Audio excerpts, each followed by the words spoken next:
सर्वेभ्यः सर्वमंगलमांगल्यं सर्वकल्याणकारकं प्रधानं सर्वधर्माणां जैनं जयतु शासनं जैनं जयतु शासनं जैनं जयतु शासनं।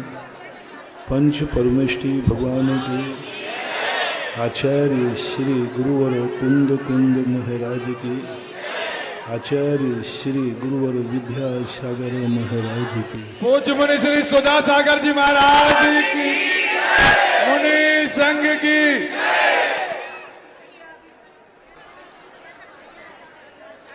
जैन धर्म वह एक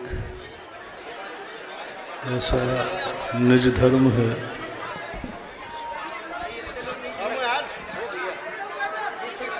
सारे धर्म दुनिया में कहे जाते हैं वे सब किसी एक आत्मा में से प्रकट होते हैं जिसे भगवान कहते हैं। भगवान ही धर्म है और भगवान ही धर्मात्मा है। सारा जगत तो उसकी कठपुतली है। ऐसे सारे जगत को अपनी अपनी ऐसी विचारधाराओं में जब गुलामियत की जंजीरों से जकड़ लिया, भय की विभीषिका ने, और उस भय ने व्यक्ति को इतना ज़्यादा किंकर्तव्य विमूढ़ कर दिया कि वह उस भय से मुक्ति पाने के लिए कुछ भी करने को तैयार हो जाता है। ऐसी स्थिति में जैन दर्शन एक ऐसा आगाज करता है जो इस बात की घोषणा करता है कि धर्म भगवानों का ही नहीं है, धर्म वह है जो प्रत्येक आत्मा में प्रकट हो सकता है। मात्र विश्व का एक जैन दर्शन ऐसा है जो प्रजातंत्र रूप में शाश्वत रूप से विद्यमान है, जिनके तीर्थंकरों ने, नायकों ने अपने हाथ में कोई अधिकार नहीं रखा। उन्होंने कोई अपने जीवन में कर्तृत्वपने का कोई भाव नहीं रखा। उन्होंने अपनी जिंदगी का स्वयं कर्ता धर्ता प्रत्येक आत्मा को कहकर कर दिया कि तुम निडर रहो, ना तुम भगवान से डरो, ना तुम दुनिया की किसी शक्ति से डरो, मात्र अपनी निज आत्मा की शक्ति का जागरण करो, सारी दुनिया तुम्हारा कुछ भी नहीं बिगाड़ पाएगी। निशक्ति जागरण जो जैन दर्शन का अमोघ सूत्र है, शस्त्र है। परमात्मा भगवान की शक्ति का जागरण नहीं। सारे दुनिया के लोग चाहते हैं कि भगवान की शक्ति मुझे प्राप्त हो, भगवान को जगाने का प्रयास करते हैं। जैन दर्शन कहता है कि नहीं,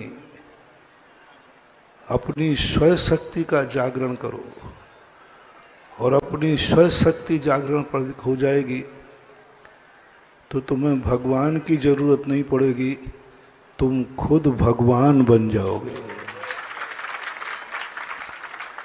कोई भी महान पद पर बैठने वाला व्यक्ति अपने पद के दावेदार को स्वीकार नहीं करता। अपने बराबरी वाले पर कोई भी स्वीकार नहीं करता कि कोई मेरी बराबरी करे। हर व्यक्ति ये चाहता है कि सारी दुनिया मेरे पीछे चले, मैं आगे रहूं। लेकिन जैन दर्शन कहता है ना कोई आगे चले ना कोई पीछे चले, सभी साथ साथ चलें, एक साथ।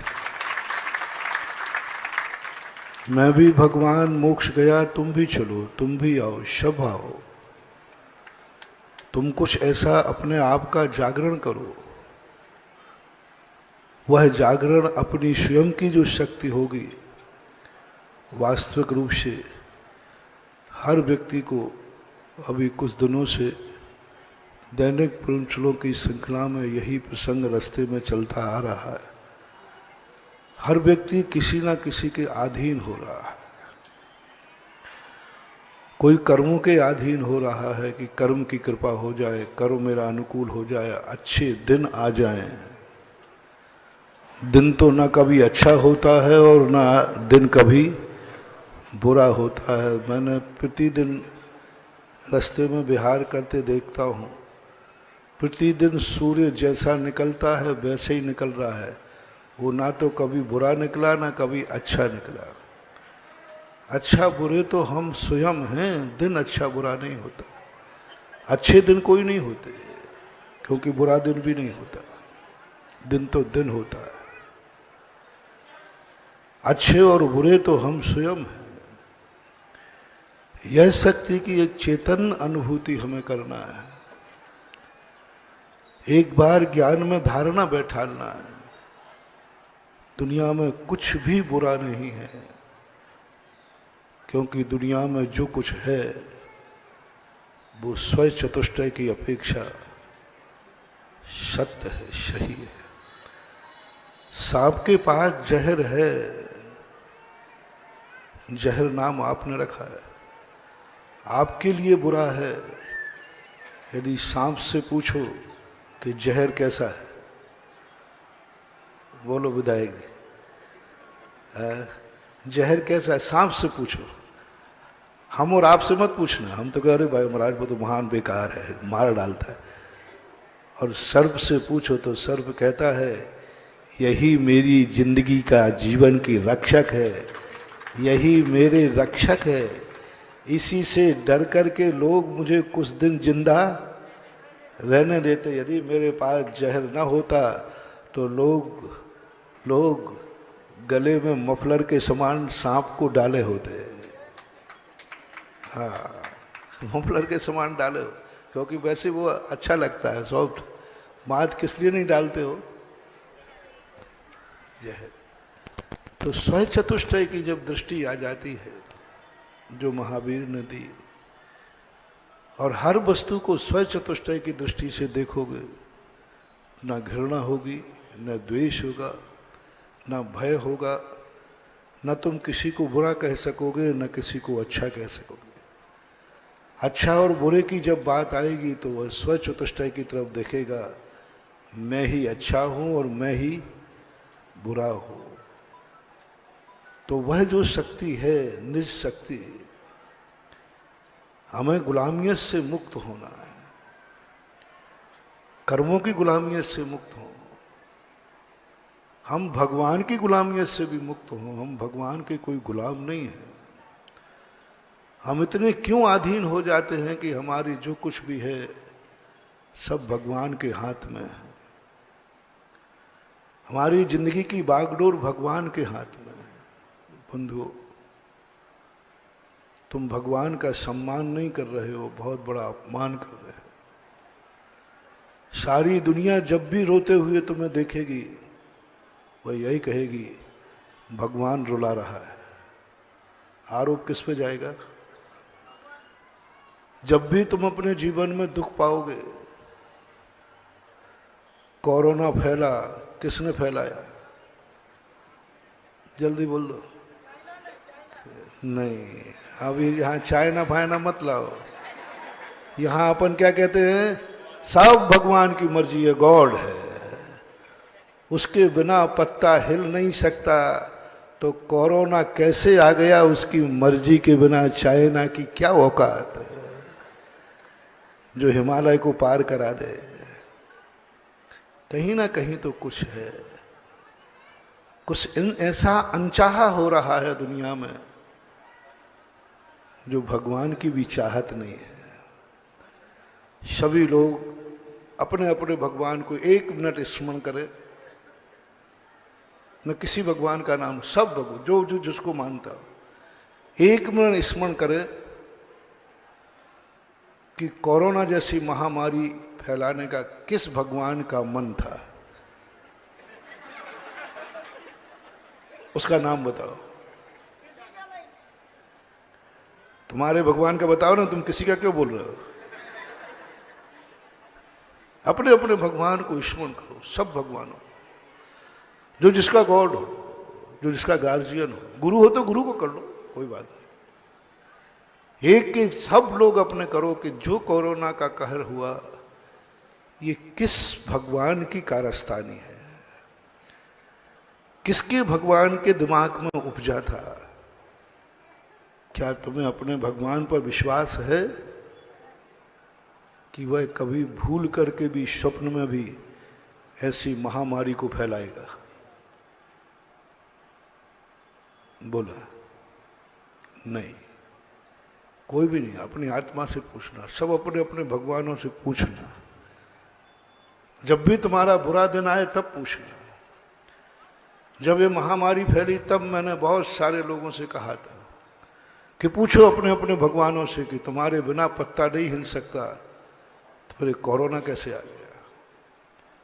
तेरी मर्जी के बिना कुछ नहीं हो सकता, तो ये कैसे आ गया?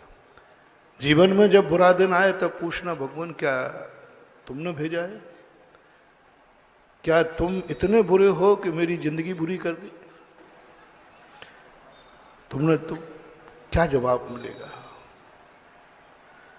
तुरंत ये बात आएगी कि भगवान जैसी महाशक्ति, करुणा निधान, दयालु, जो जगत के समस्त अपराध और पापों को भी माफ करने का परिणाम रखता है, वो इस संसार को दुखी करने का भाव भी नहीं कर सकता।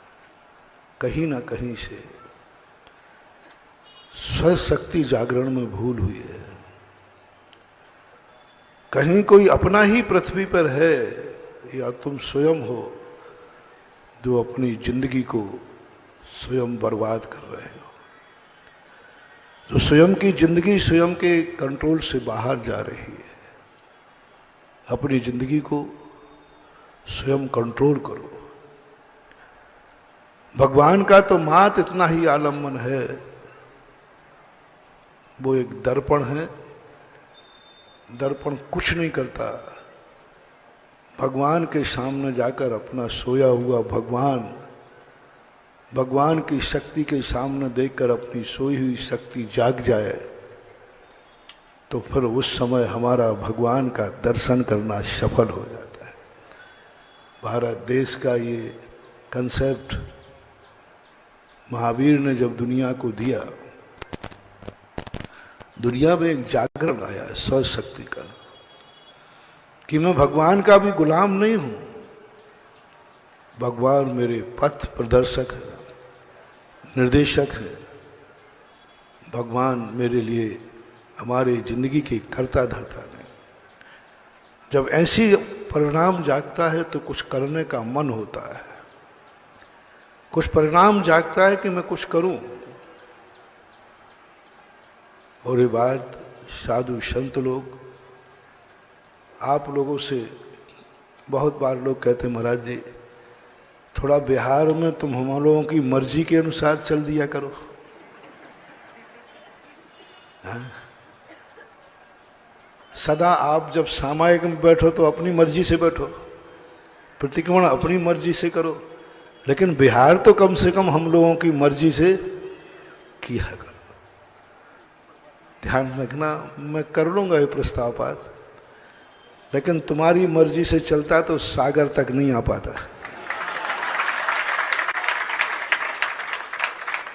क्योंकि जहां मैं था उनकी भी कोई मर्जी थी और मैं उन पे कहता था भाई तुम्हारी जो मर्जी हो सो करो, तो बढ़ ही नहीं सकता था। हमें कई बार ये देखना पड़ता है कहीं मैं श्रावकों की मर्जी के अनुसार बंधता तो नहीं चला जा रहा, इसलिए कई बार ऐसा करना पड़ता है। हमारे पूज्य गुरुदेव सदा करते हैं, व्यवस्था तुम कहीं करते हो और वो पहुंचते यह है आजादी का शंखनाद, यह है आजादी का आगाज। व्यवस्था बड़ौदा में करो,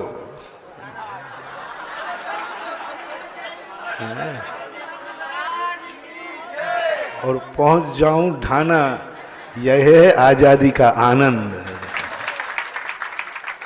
व्यवस्थाओं से भी ना बंधो। व्यवस्थाएं यदि बांध लेती हैं तो कहीं ना कहीं अवस्था में कॉम्प्रोमाइज करना पड़ता है। अवस्था सही हो, व्यवस्थाओं की चिंता नहीं करना। हमारे आचार्य श्री हमें यहाँ हमेशा कहा करते हैं, कहीं भी दुनिया में कभी व्यवस्था के संबंध में मत सोचना, अवस्था सही रखना। व्यवस्था तो जन्नत में कहीं भी हो जाएगी। व्यवस्था तो अवस्था के पीछे है।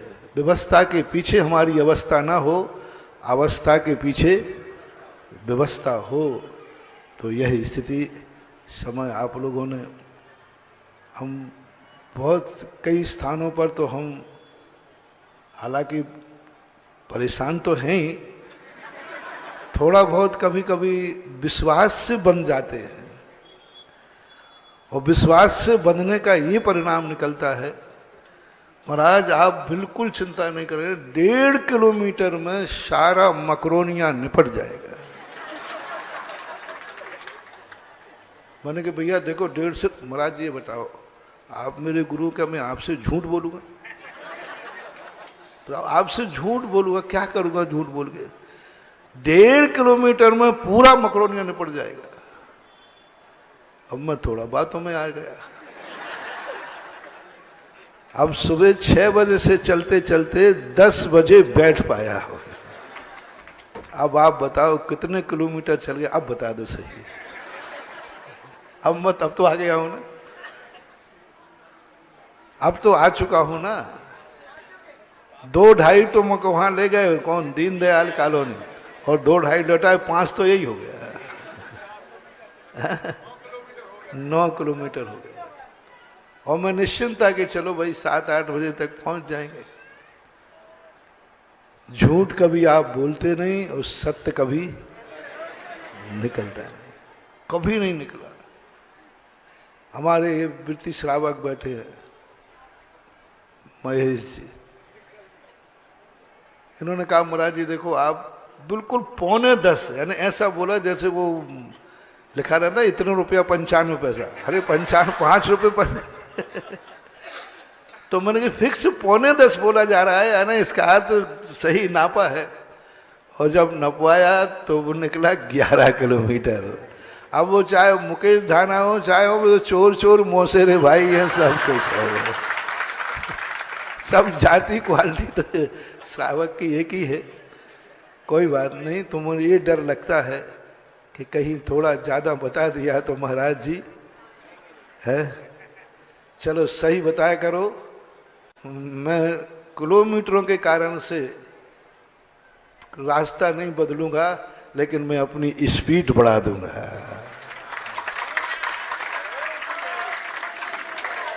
क्योंकि वो तो मैं बढ़ा सकता हूं कि भाई 6 बजे निकला तो 5 पे निकलता, थोड़ा धीमे चल रहा था। रास्ते में थोड़ा सेंचुरी मिल गई, थोड़ा अंदर गया शुद्धि के लिए, अच्छा लग रहा तो वही टाइम लगा दी। मैंने 2 किलोमीटर तो जाना ही है। मौसम कुल मिलाकर के सागर बहुत बढ़ चुका है। मकरोनिया तो था ही नहीं पहले। मकरोनिया यदि था तो मात गाड़ी घोड़ों को सुधारने के लिए बहुत स्थान था। यहाँ इतना बड़ा हो गया, उस समय ऐसा कुछ भी नहीं था, एक भी मंदिर नहीं था। शुरुआत में पूज्य आचार्य महाराज के साथ भी यही कर्रापुर से बंडा से आया था, तब मकरोनिया में कुछ नहीं था, एक किसी के मकान में रुके थे रात्रि, फिर सुबह प्रवेश हुआ था। 80-82 की बात। अब तो बताते हैं कि मैंने कहा कि मकरोनिया जाके क्या करूंगा, मुझे तो पुराना मकरोनिया मालूम था। फिर ये बोलते हैं कि नहीं 10-12 हजार जनता रहती, जैनी बहुत बड़ा सागर का एक भाग हो गया। चलो आ गया, देख लिया। अब आगे का रूट तो मैं से पूछूंगा ही नहीं, क्योंकि आगे का तो मुझे पता है। अब कोई नहीं बुला पाएगा, क्योंकि ये तो नया था ना, इसलिए मुझे बुला दिया। 1.5 किलोमीटर में 9 किलोमीटर करा दिया, 1.5 में 5-7 किलोमीटर। लेकिन मकरोनिया के बाद तुम भुला के दिखाओ तो जानूंगा तुम, क्योंकि आगे के तो सारे रूट पता है। सब कुछ अच्छा हो। पूज्य गुरुदेव की आज्ञा, उनके निर्देशन जो होते हैं, उनकी आज्ञा को हम लोग ध्यान में रखते हैं और भाव यही रहता है, जिंदगी में जो कुछ देखूं गुरु की आंख से देखूं, जो कुछ सुनूं वो गुरु के मुख से सुनूं, जिस रास्ते पर चलूं गुरु के पीछे रास्ते पर चलूं, और उनके संकेत ही मेरे जीवन की पर्याय है। उनका आशीर्वाद, उनका हुक्म जो होता है वही हमारे जीवन का आधार बनता है। हम लोग अभी उन्हीं की आज्ञा के अनुसार विहार करते जा रहे हैं। हाँ, अब बीच में गलियों में कोई भटका देता, मकरोनिया तो नहीं था आशीर्वाद में। हाँ, लेकिन अब सागर था तो सागर का मकरोनिया और मकरोनिया का सागर अब एक ही हो गया है। बहुत सबके लिए बहुत आशीर्वाद। बहुत महावीर भगवान की जय। कल अपन निज शक्तियों के संबंध में पर समझा था कि सर्वप्रथम व्यक्ति को अपनी स्वयं की शक्ति का ज्ञान करना चाहिए। अपनी शक्तियों को स्वयं कैसे प्रकट किया जाए, दूसरे की शक्तियों को जीवन में ग्रहण करना, दूसरों की शक्तियों को जीवन में ग्रहण करना एक प्रकार का ऋण है, कर्जा है।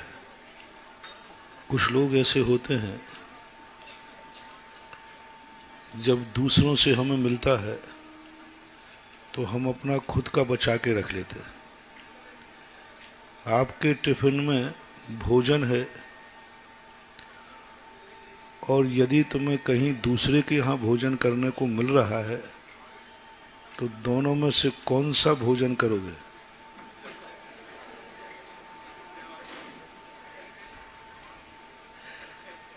परीक्षा है, नियत है। 90% लोग कहेंगे अपना तो कभी काम आ जाएगा, अभी जो मिल रहा है वह करे। ये हमारी जिंदगी का सबसे वीक पॉइंट है, सबसे ज्यादा कमजोर पॉइंट है। समझ लेना कि हमारी जिंदगी, मेरा कहना मानो सभी लोगों से मेरा कहना है, देव शास्त्र गुरु के सामने उच्चासन पर नहीं बैठना, नहीं तो कहीं ना कहीं ऐसी स्थिति बनेगी कि तुम्हें आसन तक नहीं मिलेगी बैठने को। पैर लटका के नहीं बैठना, देव शास्त्र गुरु की तरफ पैर करना, समझ लेना पैरों से वंचित होना है। मैं बहुत दया करके कहता हूँ, तुम लोग समझते नहीं, क्योंकि कल के तुम जब विकलांग होगे, पैरालिसिस होगा, पोलियो होगा, फिर रोते हुए तुम मेरे पास आओगे, महाराज जी हमारी जिंदगी ऐसी है। दिव्यांगों में फिर तुम्हारा नाम आएगा, फिर मैं कुछ नहीं कर पाऊंगा। फिर तुम मेरे से पूछोगे महाराज कोई उपाय हो तो बताओ। क्या उपाय बताओ? कर्म ही तुमने बांध दिया। इसलिए मैं डरता हूं कि क्योंकि तुम जिनवाणी प्रवचन चल रहा है, कोई मजबूरी में बैठना चाहता है, डॉक्टर ने कहा है बैठ ही नहीं सकता, उसको भी अपने पैरों को छुपा के बैठना चाहिए, पैरों पर कपड़ा डालना चाहिए। कुर्सी और टेबल दोनों का गठबंधन है। कुर्सी के सामने टेबल हो, टेबल के ऊपर टेबल क्लॉथ हो, पैर नहीं दिखना चाहिए। तो इस प्रकार की स्थितियों को समझना चाहिए। थोड़ा सा कोई बात कही जाती है तो उसमें कोई ना कोई रहस्य जरूर है तुम्हारे हित के लिए। तो अभी यही चर्चा कर रहा था, हमें नीचे बैठने की शक्ति है और हम ऊपर बैठ रहे हैं। समझ लेना हमारी जिंदगी की बहुत बड़ी शक्ति क्षय हो गई। हम नीचे बैठ सकते हैं, बड़ों के सामने कभी भी उच्चासन बैठना अपनी बहुत बड़ी शक्ति को खोना है, बहुत बड़ी शक्ति। और बैठने वाला बैठते समय सोचे कि हमारे पीछे भी कोई बैठा है, उसकी स्थिति क्या होगी। तुम्हारे कर्म का उदय है, लेकिन यह कर्म कहीं ऐसा न बन जाए कि तुम बैठने लायक भी नहीं रहो। 2 प्रसंगों में आपको याद दिलाई देता हूं, समझ में आ जाए। अपने से बड़ा कभी आवे और यदि तुम आसन से नहीं उठे हो, खड़े नहीं हुए हो, तो एक दिन ऐसा कर्म का बंध होगा कि तुम खड़े होने लायक ही नहीं रहोगे। इसलिए हमारी भारतीय संस्कृति में, हमारे शास्त्रों में आया, जो हमारे से पूज्य हैं, बड़े हैं, उनके आते ही खड़े हो जाना चाहिए। वो माता पिता भी हो सकते हैं, दादा दादी भी हो सकते हैं, बड़े लोग जो तुमसे हों, उम्र में बड़े हैं, तो कम से कम आप अपने घरों में जो तुम्हारे खुद के बड़े हैं परिवार में, उनका तो रिस्पेक्ट होना ही चाहिए, खड़े हो जाना चाहिए। नहीं हो रहे हो तो आप बहुत बड़ी रिस्क ले रहे हो। दूसरा व्यक्ति है गुणवान, तुमसे गुण अधिक हैं, वृत्ति है, त्यागी वृत्ति है, महाराज हैं, आरिका हैं, हेलक शुल्लक हैं। इनको देखते ही यदि ये खड़े हैं, तुरंत खड़े हो जाना। यदि तुमने थोड़ा सा भी उद्दंडता की और खड़े नहीं हुए, बंधुओं, बहुत बड़ी शक्ति वहां खत्म हो जाएगी, बहुत बड़ी। सालों में जो पुण्य कमाया होगा, वो पुण्य एक क्षण में भस्म हो जाता है। इसलिए जब गुणवान पूज्य व्यक्ति आए, तुरंत जैसे बने तैसे खड़े होने का प्रयास करो। अन्यथा ऐसा दिन आ जाएगा कि सामने गुरु होंगे, तुम उनको पड़गाहन तक के लिए खड़े होने लायक, क्योंकि तुमने एक बार अभिनय किया था। तीसरी बात है, महापुरुष जहां खड़े हों, सामने आ रहे हों, तो 2 कदम थोड़ा आसन छोड़ करके आगे बढ़ जाओ। वहीं खड़े होके हाथ मत जोड़ो, दुकान पे बैठे हुए हाथ मत जोड़ो, जहां कुर्सी पे बैठे वही नहीं, कम से कम 7 कदम चल सको, ना कर सको तो 2 कदम, 1 कदम चल करके उनका रिस्पेक्ट करो। उससे ये पुण्यबंध होता है कि जिंदगी के अंतिम श्वास तक तुम चलते फिरते बने रहोगे, कभी खाट पलंग नहीं लेना पड़ेगा, क्योंकि तुमने अपने पूज्य पुरुषों को 2 कदम चल करके रिस्पेक्ट लिया। कभी भी नगर में यदि तुम्हारा साधु गुरु महाराज आवे, पालकी निकले, जलूस निकलता ना श्री जी का, महानुभाव, बहुत बहुत बहुत करुणा दया करके कह रहा हूं, कभी तुम्हारा विमान जी निकले, कभी घर बैठे का इंतजार मत करना, उनको लेने के लिए मंदिर तक जाना और उनको छोड़ने के लिए मंदिर तक जाना। त्रिलोकीनाथ, त्रिलोकीनाथ आज आसन छोड़ करके तुम्हारे नगर भ्रमण के लिए निकले।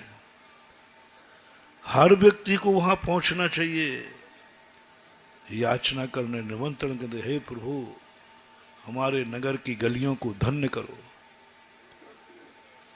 वहां पर। और जैसे ही पालकी में बैठे में भगवान बैठे, तुम्हें उनके साथ चलना है, घर पे नहीं बैठे रहना। दुकान के सामने पालकी आ जाएगी तो आरती कर लेंगे, नहीं। जितने कदम तुमने उठाए हैं बस उतने कदम के लायक ही तुम बचोगे। और दुकान पे बैठे यूं कर लिया तो जन्म से ही पोलियो होगा, फिर तुम कभी उठ ही नहीं पाओ। भगवान जब विहार करते हैं, भगवान को कहीं आते देखते हो, उनके साथ 2 कदम चलो, उनके साथ विहार करो, उनकी पालकी को हाथ लगाओ नहीं लगाओ, लेकिन साथ साथ चलो। विमान जी निकालने में हमें बहुत डर लगता है। हम किसी नगरों के विमान जी बहुत कम निकालने में शामिल होते हैं। बहुत लोग कहते हैं, मैंने कि भैया मेरे बस की बात नहीं, मैं ये अनर्थ नहीं देख पाऊंगा, मुझे इसका साइड इफेक्ट जो होगा वो मुझे सहन नहीं होता। तुम विमान जी जब निकालते हो तो साथ चलते समय जब निकलता है तो 4 लोग रहते, 10 लोग रहते, और बीच रास्ते में फिर मिलते। और कई लोग तो रास्ते दुकान के सामने आ गया, चोरा जाओ, विमान जी गया, अपन गए। और जब लौट के आता है तब 4 लोग रहते हैं। बहुत खतरनाक। मैं जब विमान में शामिल होता हूं, मैं कहता हूं मुझे साइड इफेक्ट मालूम है। तुम सारी समाज जब विमान जी में भगवान बैठे उस समय जब तक विमान जी घूमेंगे और अपनी पुनः गादी पर नहीं बैठ जाएंगे, तब तक तुम विमान के साथ रहोगे। तो फिर मैं विमान में शामिल होता हूं, क्योंकि विमान तो पुण्य के लिए है। भगवान जी जो विहार करते हैं नगर में, वो तो तुम्हारे पुण्य के लिए है। और उसमें पाप का बंद हो जाए तो दवाई स्वास्थ्य के लिए खाना है कि बीमारी के लिए? सारे भारत से कह रहा हूं, करुणा करके विमान जी निकालने के पहले मीटिंग करो। क्या सब भगवान जी जब वेदी से उठेंगे उस समय पूरी समाज उपस्थित होगी? जितने में विहार करेंगे सब साथ रहोगे? जब तक भगवान जी नहीं बैठ जाएंगे तब तक तुमने साथ में विहार करना है। ये प्रस्ताव पास करने के बाद ही विमान जी निकालना चाहिए, अन्यथा विमान जी निकालना कोई जरूरी नहीं। कोई जरूर नहीं। किसी शास्त्र में नहीं लिखा कि विमान जी निकालो। और भगवान बिल्कुल भी नाराज नहीं होंगे तुम विमान जी नहीं निकालोगे तो। उनको तो और फायदा है, शांति से बैठे हमने आराम से। वहां तो पता नहीं धूल झक्कड़ सब रहता है, लेकिन करो महानुभाव। बहुत बड़ी चीज आज तुम्हें बताई कि इतना तुम लोग जरूर करना। कैसे बने तैसे। हाँ, तुम लोग बिल्कुल चलने लायक ही नहीं हो, विकलांग हो, हॉस्पिटल में हो, वो बात अलग है, लेकिन वो दशा तुम्हारी क्यों आई ये विचार करो। आज भगवान जी तुम्हारे सामने निकल रहे हो, तुम दरवाजे पर आरती उतारने के लायक भी नहीं रहे। क्यों हुआ ऐसा? कभी तुमने भगवान तेरे सामने आए होंगे तो उनके साथ एक कदम भी नहीं चला होगा। उस समय का ये कर्मबंध अपनी भाषा में अभिशाप है। ऐसा ही महानुभाव दूसरा प्रसंग और कह दूं। जब भी तुम्हारे यहाँ हमारे यहाँ 100 योजन का एक प्रमाण मिलता है। 100 योजन तक दिगंबर मुनिराज तुम्हारे गुरु महाराज हो, यदि वो तुम्हारे नगर से गए हैं तो उनको छोड़ने के लिए 100 योजन तक जाना चाहिए। बता तो दूं, तुम जाओगे नहीं, लेकिन आप देखो तो पढ़ा लिखा हो तो बता दो दूं कम से कम 100 योजन तक कम से कम, कि मेरे यहाँ महाराज पधारे थे, हम इनको 100 योजन तक छोड़ने जाएंगे, इनके साथ विहार करेंगे, इनके साथ कमंडल लेंगे, इनके साथ हम तीर्थ वंदना भी। महाराजों की तीर्थ वंदना नहीं कराना। हाँ, जब मैं बागड़ में पहुंचा तो घाटोल पड़ा पहले। वहां महाराज जी, हमने इतने महाराज की गिरनार कराया, इतने माता जी को शिखर जी कराई, इतने महाराज सब गुना सब कहते महाराज जी हम लोगों ने, पूरी समाज ने इतनी माता को गिरनार कराया, इतने महाराज करा। मैंने कही हो गया, सबकी बर्बादी निश्चित है। महाराज जी आपका सुना था कि आप उल्टा बोलते हो, अब तो सुन ही लिया कानों में। दुनिया तो कहती हाँ बहुत अच्छा बहुत अच्छा बहुत अच्छा। मैंने कि अच्छा नहीं, बर्बाद हो जाओगे तुम। महाराजों की वंदना कराई तुमने तो तुम तो हो गए महाराज के बाप और महाराज नहीं, उल्टा बोलो। मैंने उनको समझाया, ये मत बोलो कि मैंने साधुओं की शिखर जी की वंदना कराई, ये बोलो कि मेरा नगर वो भाग्यवान है कि हम लोगों ने इतने साधुओं के साथ वंदना की है। कितना अंतर आ गया भैया, बताओ ना। हमने इतनी आर्का माताओं के साथ, इतने मुनिराज के साथ हमने गिरनार की वंदना की, उनके साथ। इतना अंतर है जो आजकल के छोरे बोलते हैं मम्मी पापा मेरे साथ रह रहे हैं, मम्मी पापा अब मेरे साथ रहते हैं।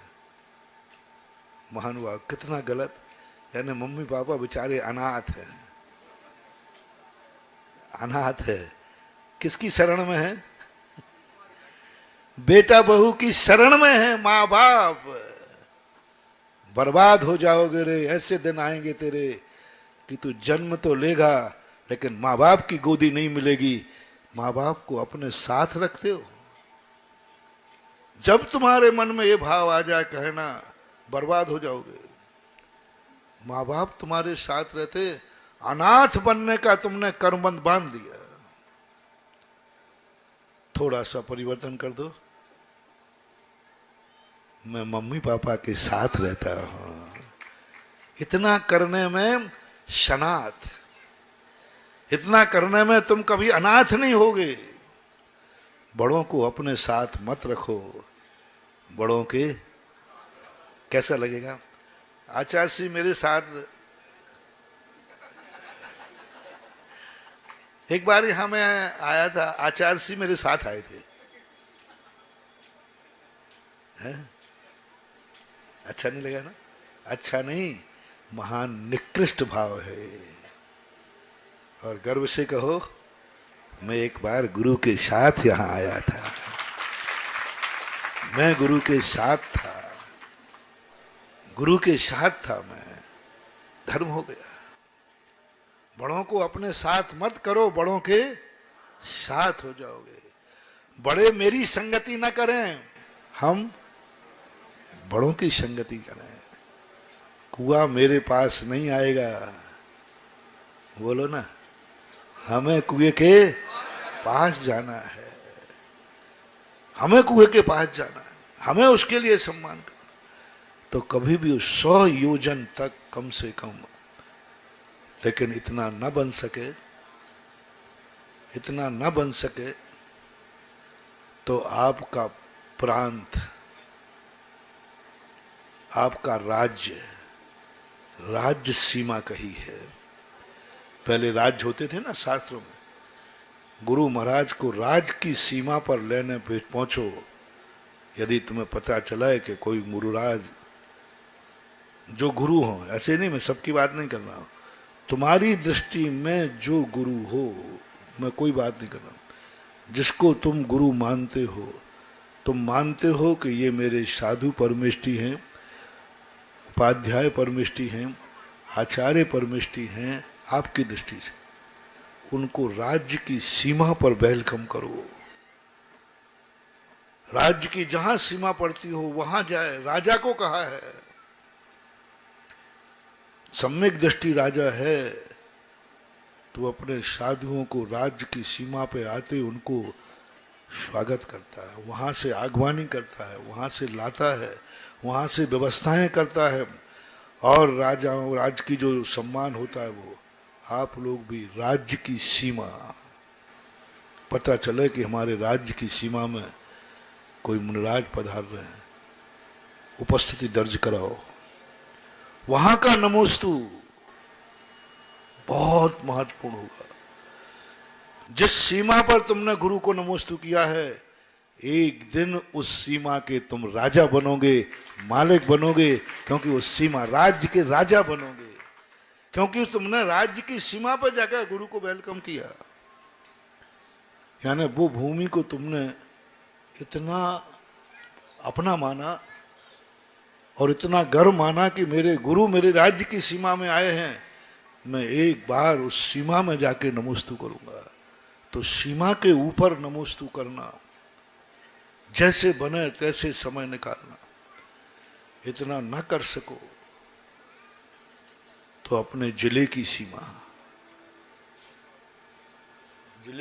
कर लेना।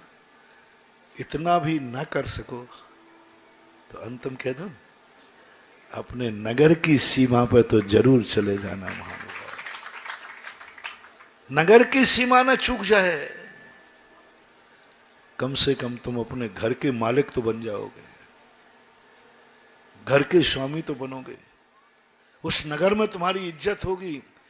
जिस नगर की सीमा पर तुमने गुरु को इज्जत दी है, गुरु को वेलकम किया है, गुरु को सम्मान दिया है, उस नगर में कम से कम तुम्हारा मस्तक सदा ऊंचा उठा रहेगा। कभी तुम्हारे लिए शर्म से माथा झुकाना नहीं पड़ेगा।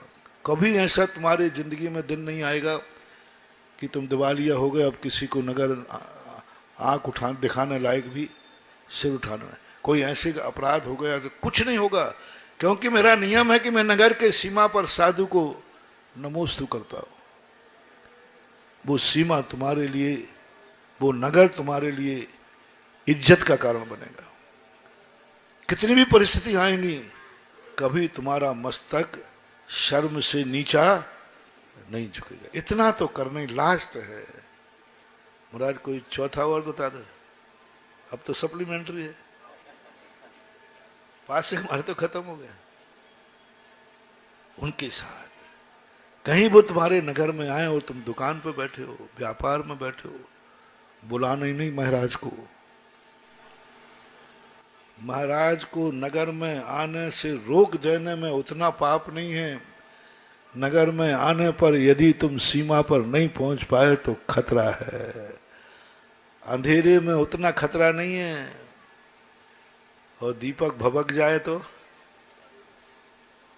अंधेरे में कितना खतरा है, गिरोगे थोड़े बहुत चोट लग जाएगी, लेकिन दीपक भभक गया तो। ये सब चीजों पर विचार करना, सोचना।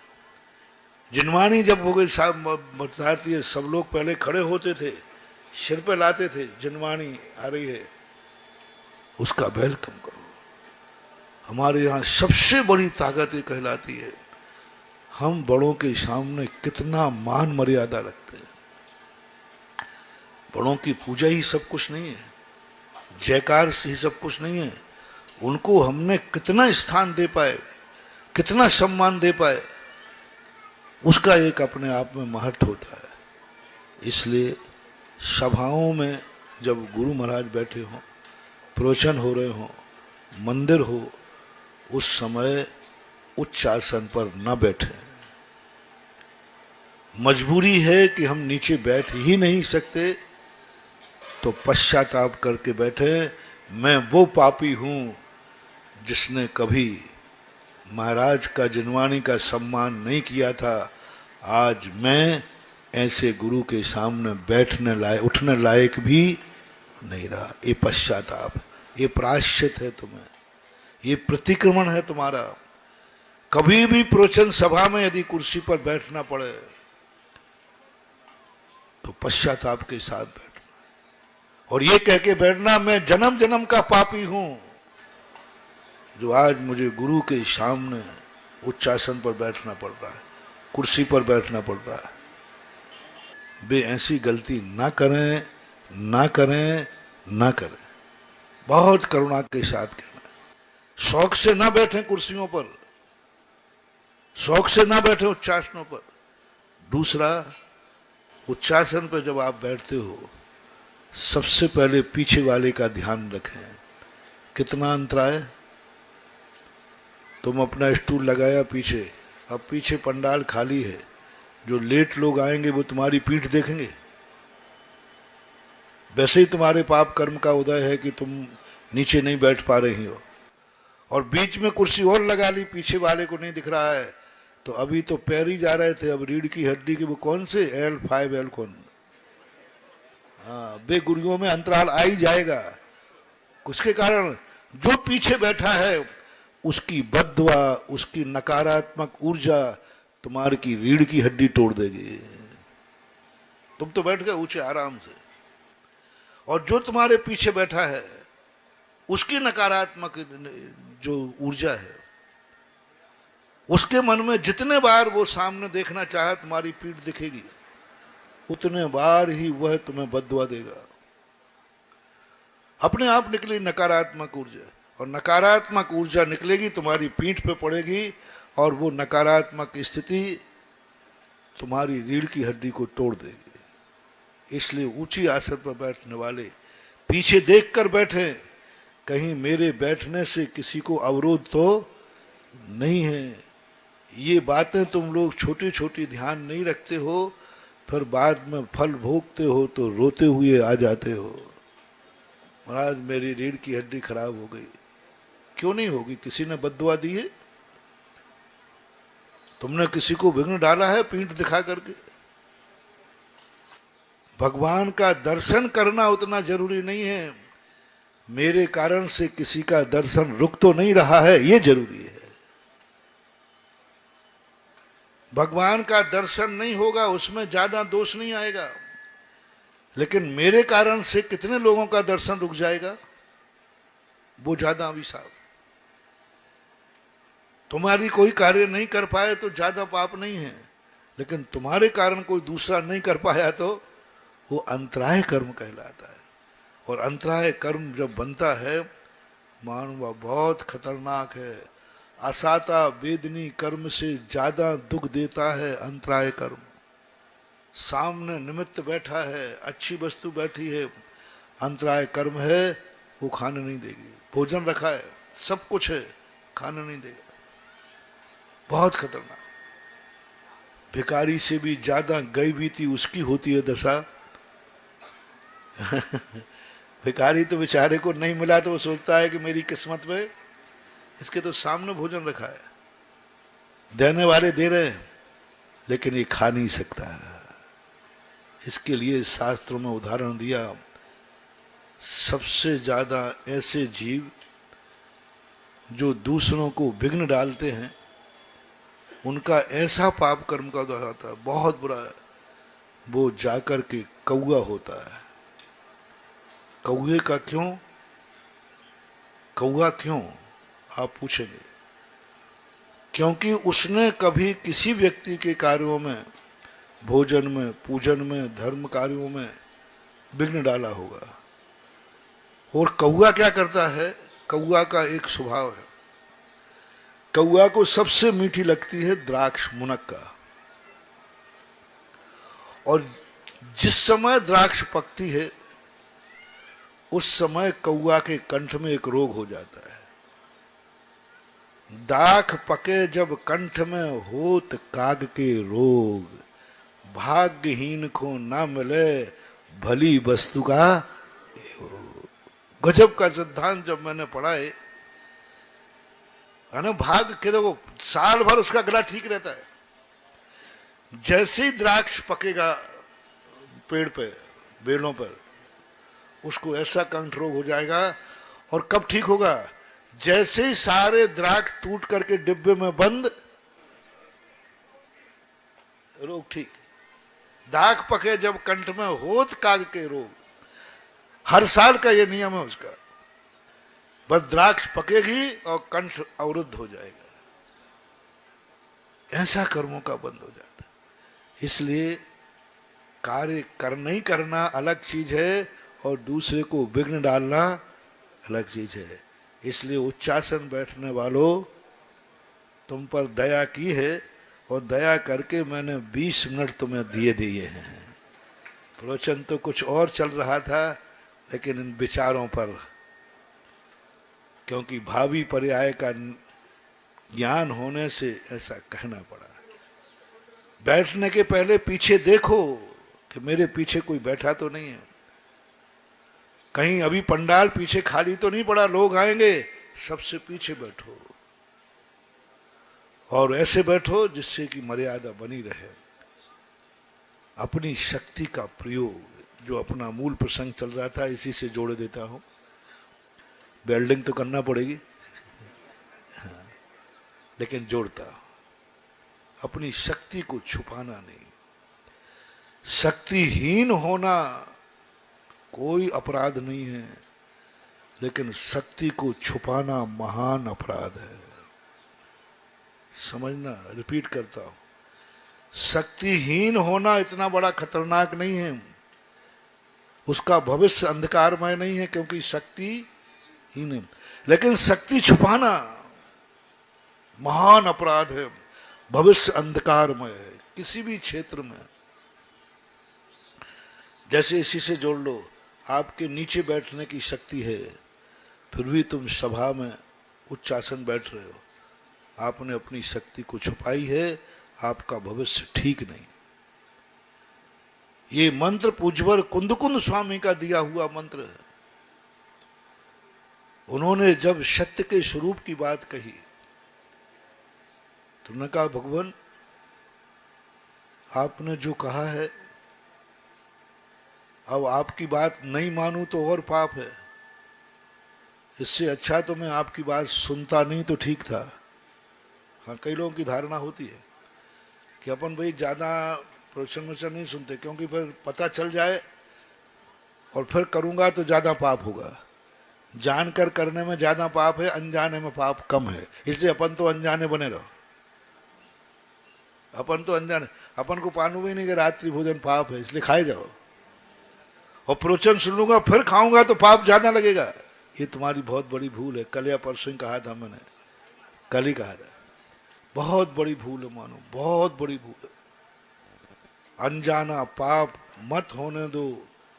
जान करके पाप करोगे तो कम से कम इतना तो ज्ञान है कि ये पाप है। जम सकई तम की रही, अपने पास जो शक्ति मिली है, जिस क्षेत्र में मिली है, उसका एक दिन कलेक्शन करो, बही खाता बनाओ सब चीज की। मेरे पास जो धन है इसकी शक्ति कितनी है, मेरे पास आंखें हैं इसकी शक्ति कितनी है, कितनी शक्ति है। बोलो, एक आंखों में कितनी शक्ति है? इन आंखों में असंख्यात जीवों को बचाने की शक्ति है कि नहीं? बोलो, है? बचा सकते हो कि नहीं? क्यों नहीं बचाया? बोले महाराज थोड़ा इधर देखने का मन हुआ, गार्डन था ना उधर नहीं देखते तो नुकसान कितना है, और इधर नहीं देखने पर एक चींटी की जिंदगी बर्बाद है। ध्यान रखना, डबडब शरिया है हमारे यहाँ का। कितना नुकसान है यदि मैं इधर नहीं देखता तो? कोई ज्यादा नहीं, लेकिन फायदा कितना है यहाँ? एक चींटी का कितने जीव बच सकते हैं? हैं? हम साधु लोग अपनी आंखों की शक्ति जानते हैं, और मुझे अपनी आंखों पर गर्व है। इन आंखों ने अभी तक असंख्यात जीव बचा लिए। मां कुछ ज्यादा त्याग नहीं करना पड़ा। चलते समय इधर उधर ना देख करके नीचे देखता हूं। कितना पुण्य, कितना पुण्य! असंख्यात जीव मेरे मित्र बन गए, मेरे रक्षक बन गए। महत इतना त्याग किया, इधर उधर ना देख के नीचे देखता हूं। और तुम लोग इधर उधर देखते हो। जम सकई तम की दे, कोई हानि नहीं। हर चीज में, हर चीज में जो भी आप करते हो, हर चीज में अपनी शक्ति को मानो। इस मकान बनाया तुमने, इसमें क्या क्या शक्ति है? मकान से हमें क्या क्या मिल सकता है? शक्ति पहचानो मकान की, स्वयं मकान की है। मकान आने से तुम सुरक्षित हो, चोर डाकू से बच जाओगे, निडर हो, ठंड से बच जाओगे, गर्मी से, सब लिख लेते हैं ना। और मकान से फायदा क्या है?